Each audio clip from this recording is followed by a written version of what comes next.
Hello Pisces, Sun, Moon, Rising, Venus, Cross Watchers. Ito yung reading nyo para sa kabuuan ng September. Ano yung mga dapat malaman, mga posibleng maganap, mga mensahe na dapat mong marinig. Thank you so much and shout out sa ating mga nag-avail ng membership and subscription. Maraming salamat din sa mga matagal ng sumusubaybay, sumusuporta, nanonood ng mga readings ko. Pati na rin sa mga top fans natin, yung mga top engagers, star senders, mga nag-avail ng personal readings. Speaking of personal readings naman, kung interesado kayo mag-book, make sure lang na mag-follow kayo sa aking mga official page kasi may mga gumagaya ng page natin sa FB and TikTok. At yan, kung balak nyo mag-book, mag-inquire ng personal reading ko, dumiretso kayo dun sa aking FB page, mag-PM lang kayo dun. At sa mga bago dito, thank you so much for dropping by and please don't forget to like, follow, or subscribe na rin po. Ayan. Tignan na natin. Tingnan muna natin yung horoscope mo. Ayan. May mga maririnig kayong maingay guys sa background. Yung mga patak-patak na ulan sa bubong yan. Bubong ng doghouse. Minsan, bumubuhos bigla yung ulan. So, kuha lang tayo na iba-ibang kulay dito. Kuha tayo ng violet para sa zodiac sign, blue para sa planet, and green para sa house.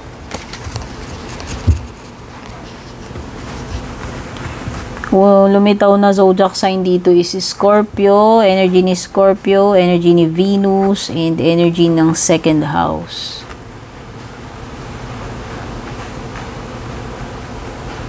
Wow! So, nakikita ko dito may kinalaman sa iyong resources, assets, sa financial, lahat ng pag-aari mo, lahat ng mga pinapahalagahan mo, lahat ng gusto mong ma-acquire, ayan, mga resources mo. Okay, meron kang intense energy dito with Scorpio. Merong something about pamana. Nadedetect ko dito. Pisces, baka ikaw ay makaka-receive ng pamana, whether bahay yan, lupa, o pera. Inheritance May ma-acquire kang something, ayan pwedeng kotse, property, basta meron kang ma-acquire.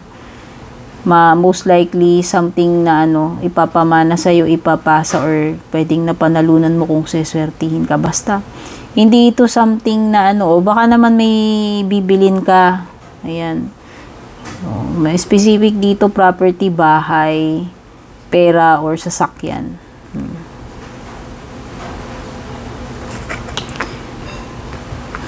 Okay, wow. So, nakikita ko dito is pwedeng napakaganda or napaka-extravagant, sabihin na natin, napaka-expensive, pwedeng luxurious itong bagay na ito na maa-acquire mo or ibibigay or ipapamana sa'yo, no? Oo, ito yung mga yan, may mga bagay dito na talagang, ewan ko, baka mahilig ka sa mga expensive, magagandang bagay sa luxury Pisces. Tignan pa natin yung ibang cards. Sige, mamaya, tignan pa natin yan. Iano muna natin, latag muna natin yung ibang cards mo.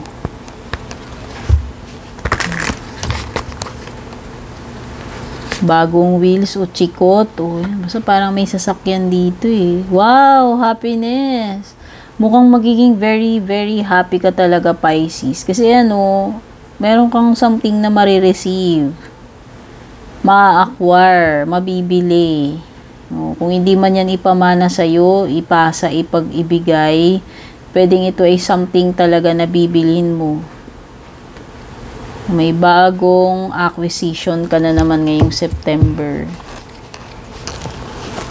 Nakikita ko na hindi lang happiness Andyan yung pleasure, andyan yung extravagance, nandyan yung nandyan yung mai-enjoy mo talaga siya. Magi-indulge ka dito. sa kung ano man itong marireceive mo na yan. Kung hindi man yan about material things, it is something about achievement. So, pwedeng meron kang achievement pagdating sa career, or pwedeng may kinalaman sa love life mo.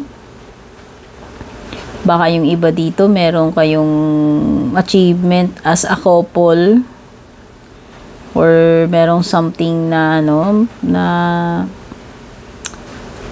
marireceive mo from your person, like a gift. Basta meron something dito na very special, very luxurious, extravagant, or something na magbibigay talaga sa iyo ng satisfaction, pleasure, and matinding happiness. Material na bagay man yan or hindi. Galing man yan sa jowa mo, sa asawa mo, or naipundar mo, nabili mo para sa sarili mo, or pamana. Yun yung mga napipick up kung energy dito. Ngayon, if this is a person or relationship, pwedeng may ma-encounter kang person na possessive. Dito kasi Scorpio energy. So, ayan, pwedeng gusto niya solo ka lang niya, or ikaw gusto mo solo mo lang siya. Pwedeng itong person na to is may pagka seloso or selosa, kasi nga may pagka-possessive siya. Gusto niya talagang, ikaw man yan o yung person, no? Gusto niya talagang kanya ka lang, nakapokus ka lang sa kanya, or nakapokus lang siya sa'yo, mga ganun. Pwede rin magdala ng transformation sa iyo si Scorpio, since yan, related yan kay Death card eh. So, pwedeng pwedeng iba sa inyo dito, merong transformation para sa inyo ngayong September. Meron ding mga bagay na pwedeng ma-reveal or ma-expose sa iyo, dala-dala ni Scorpio card ngayong September. Parang meron ding energy dito ng nag-hide or nagpuput ng mask. Okay? So, pwedeng merong something dito na hindi siya ganun ka-obvious, pero underneath, meron palang ganun na, pwedeng hindi ka aware. Sabi ko nga, pwedeng, hidden. Something that is hidden. Or hindi siya obvious. Na merong mask. Ayan, merong possible na merong pretension, or hiding, may maskara dito, tatago meron something na secret or nakatago. Okay, parang meron ding feeling ng anticipation dito, or parang hindi mo siya nakikita pero nafe-feel mo parang ina-anticipate mo any moment na pwedeng mangyari yan, or lilitaw yan, ma-expose yan ngayong September sa merong some kind of mare-reveal. Gaya nga ng sabi ko kanina, possible na may possessive energy dito. So, itong second house mo, hindi lang siya about mga pamana o yung mga bagay na maipupundar mo, ma-acquire mo sa sarili mo. Kundi, meron ding energy din ako na pipick up dito na feeling niya, pag-aari ka niya. O kung hindi man ikaw yan, or ikaw, hindi ko alam kung sino sa inyo, basta may person dito na feeling niya pag-aari ka niya. Ganun siya ka-possessive, di ba? Yung binabanggit kong energy dito kanina. Basta, kung hindi man yan about money, basta meron kang magigain. May madadagdag sa iyo, may maa-acquire ka. Okay, material man yan or hindi. So, ito nasabi ko na, yung magiging happy ka talaga kung ano man yung mangyayari sa'yo dito. Mukha kasing meron kang, ma-acquire na bago para sa sarili mo, Pisces. And then, yan, magiging very happy ka, and sabi ko nga, ma-enjoy mo yan. Ito na yung lucky card, or good stuff. Purpose, number 77. So, ilatag ko muna ibang cards.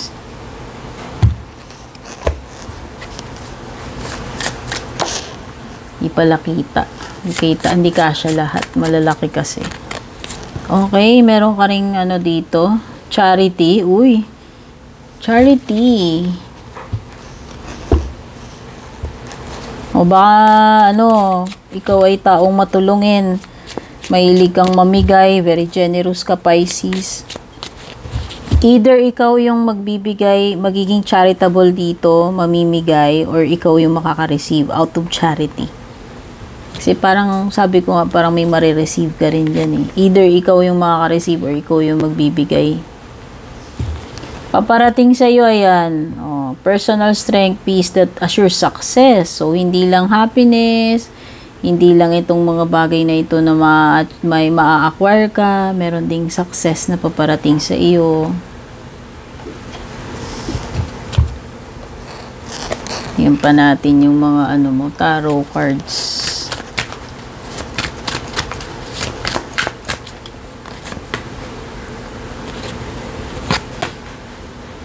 Okay, 7 of Swords, 6 of Swords.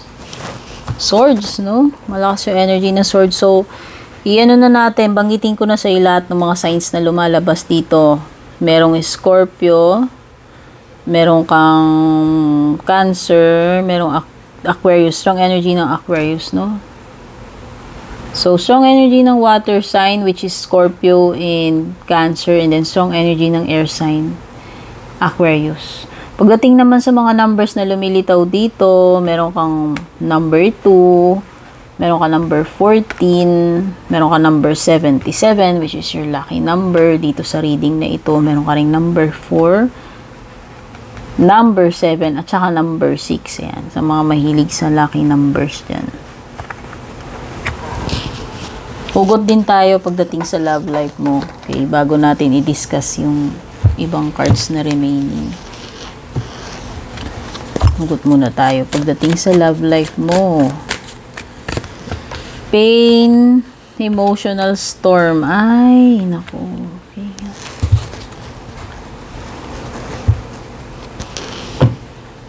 Oo nga, emotions. Strong emotions meron dito.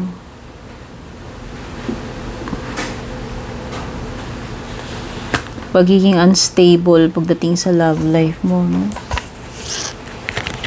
Closing message mo, meron kang Illumina. Tapos, meron ka ring physical touch. Uy, tender touch can mean so much. Oo nga, merong something kind of physical ako na-detect din dito sa Scorpio card mo eh. Kung may pagka-physical or may pagka-sexual, no? Very intense. Yun yung na-pick up kong energy dun.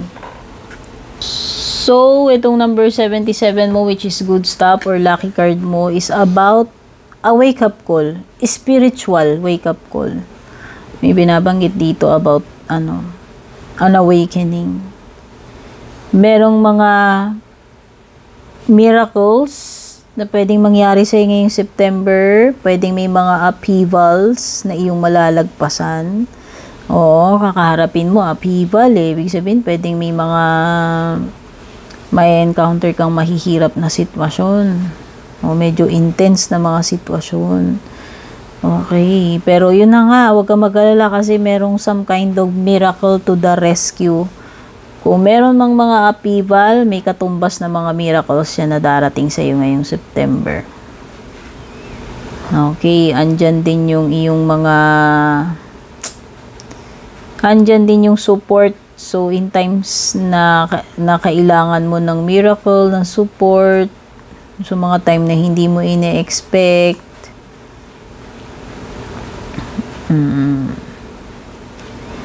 yan. So, ito ay also nagsisimbolize ng inner strength. Meron kang sapat na strength para ma-overcome mo itong mga upheavals and difficulties na kakaharapin mo ngayong September. And ito ay also a sign, yung number 77 na yan, sign ng alignment with your soul's purpose. So, yun na nga yung binabanggit dito about spiritual wake-up call. So, malalim, expect mo rin may mga positive changes para sa iyo ngayong September. Okay? Pwedeng iba dito may marireceive kayong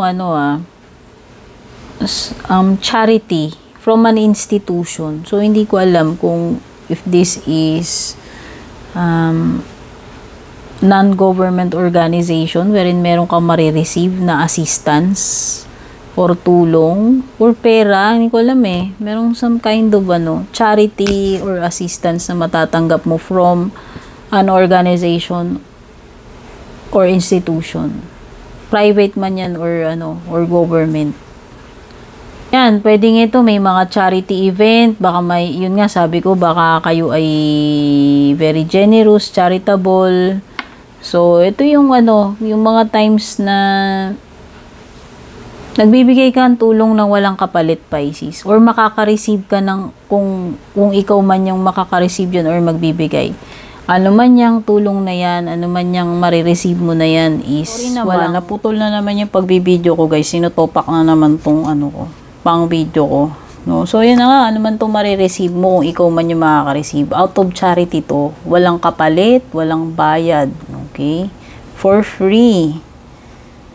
Kawang gawa, ayan, kawang gawa siya. So, yung paparating sa iyo naman, pwedeng ayuda ito. Okay? Baka iba sa inyo, mga solo parent. Basta ano ba yung mga ayuda na nare-receive natin? Yan, pwedeng yan. Pagdating naman sa iba pang paparating sa iyo, meron kang valid, deep, personal, strength and peace that assure success. O yan. So, wag ka lang mapanghinaan ng loob. Huwag ka basta-basta mag-give up. Ayan. So, ibig sabihin, ano man tong kaharapin mo, Pisces, magiging successful pa rin yung outcome niyan ngayong September. At mag-iingat ka sa deceptive energy. Lumitaw na yung Seven of Swords energy. Energy ng patalikod, patago, patraidor. Someone who will try to deceive you. Kung sino man na yan, maaari kang maka-experience ng betrayal, deception, meron ditong gustong takasan yung ginawa niyang kabalbalan, yan. Kung sino man ito. Patakas, patago, patraidor, okay? Trickery, panloloko, mag-ingat ka sa mga scams, mga magti-take advantage sa'yo, magdi-deceive sa'yo. Yung iba sa inyo dito, merong pag-alis na gagawin, ayan.